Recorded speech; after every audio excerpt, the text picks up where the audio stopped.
Alam mo, minsan may mga kwentong pambata na parang isinulat pala para sa ating mga matatanda. At ito, isa to sa mga yon.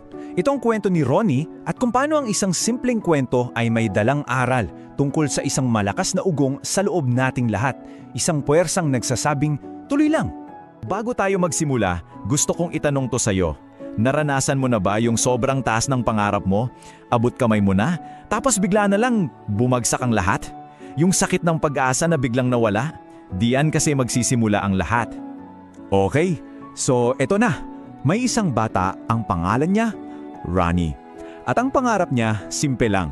Nagsimula ito sa isang pares ng sapatos na nakita niya sa isang commercial sa TV. Isang pares ng sapatos na kasing pula ng apoy. At alam mo naman pag bata, di ba? Kung anong nakita, pinaniniwalaan. Ang sabi sa commercial, palili pa rin daw siya ng sapatos na yon. At si Ronnie, naniwala siya ng buong puso. Imaginin mo, pinaghandaan niya talaga to. Nag-ensayo siya para sa kanyang kauna-unahang paglipad. Pero ang katotohanan, madalas masakit. Walang paglipad na nangyari. Ang narinig lang ay isang malakas na lagabog. Isang mabilis na pagbagsak at kasabay ng pagbagsak ng katawan niya, gumuho rin ang lahat ng excitement at saya niya. At doon, habang nakaupo siya sa sahig, may mga galos. Tinititigan yung bago niyang pulang sapatos. May naramdaman siyang kakaiba. Hindi lang sakit sa labas. May parang umuugong sa loob niya. Ito yung unang beses. Yung ugong na yon, may pangalan pala. Yan yung tinatawag nating grit. Hindi to tinuturo sa eskwelahan, no? Isa itong boses na galing mismo sa loob mo na sa simula parang bulong lang. Isang bulong na nagsasabing huwag kang susuko. At dito, nagiging mas malalim ang kwento. Kasi yung ugong na narinig niya, hindi lang siya one-time thing. Lumaki ito kasama niya. Mula sa isang simpleng pakiramdam, pagkatapos bumagsak, naging constant guide niya ito sa buhay. Hindi lang to tungkol sa pagiging matapang. Tinuruan din siya nitong matuto.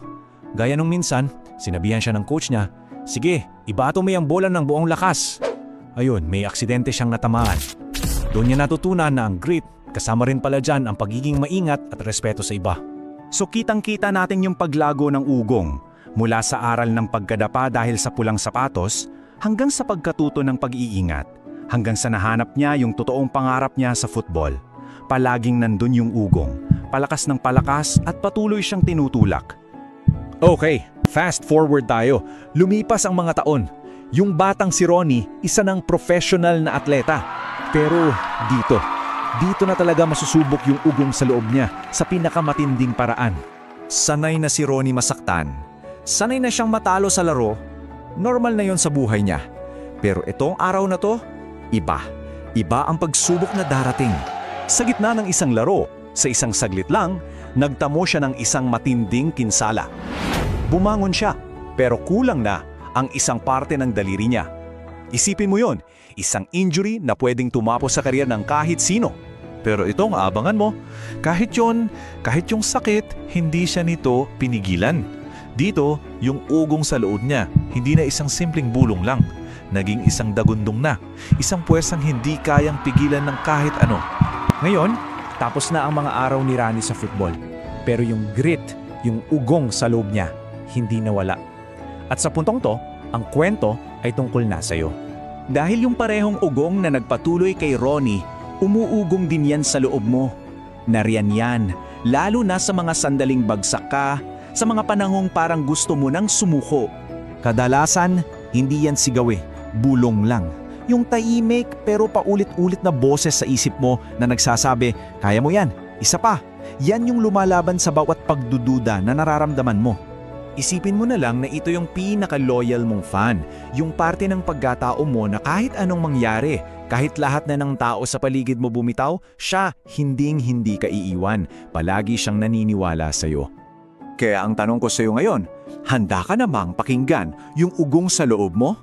Dahil hindi pa huli ang lahat. Nandyan lang yan, palaging nanhihintay na pakinggan mo at bumubulong ng iisang bagay lang.